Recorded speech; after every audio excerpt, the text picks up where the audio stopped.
I'm currently working to replace the sides on a 1928 Gibson L-4. To build the sides of the body, I use a fairly standard construction mold. Some builders are comfortable assembling the sides freehand, but that has never worked very well for me. The first step is deciding which version of the guitar's outline I want to copy. Because wood changes shape over time, each edge of the plates, both bass and treble, top and back, is slightly different.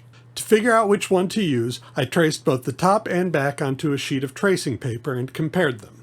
I look for the version which is smallest in most areas. This way, all of the plates can be trimmed down to fit. While I was working on that, I spotted a couple of small cracks in the top, so I glued them up right away using hot hide glue and clamped them with some masking tape stretched across the cracks. These will be reinforced with cleats before I close up the box. In the end, the treble side of the top turned out to be the best option for the construction mold.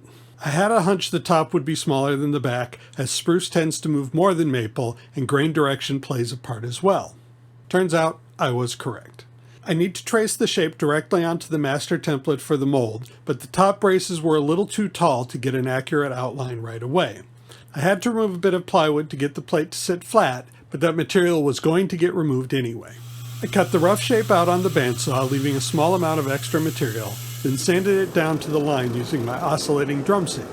The trick here is to make sure all the curves are smooth and fair, with no sharp corners or awkward bumps. That can be a little tricky on inside curves, as the drum sander only contacts the wood in a small area, but it gets easier with practice. This will be my master template for building the rest of the mold.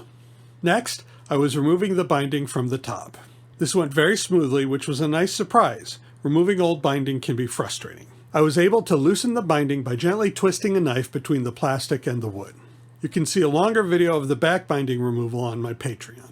Unfortunately, both the top and back binding ended up breaking, so I will be replacing it all.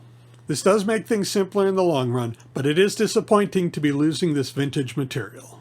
One cool little detail on this guitar is the fretboard riser. As the design of archtop guitars evolved, this riser was typically made of a separate piece of wood glued mostly to the neck and the fingerboard. But on this one, it's carved directly into the top itself. It's all one piece. Even better, the binding runs under the fingerboard extension, which creates a small overhang in the top. I've never seen it done like this. Later instruments with a similar design usually used a taller piece of binding in this area to fill the space. Please like, share, and subscribe, and comment with any questions about my work.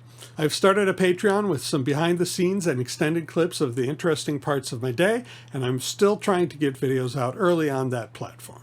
We have t-shirts on our website and can do same-day setups on Saturdays.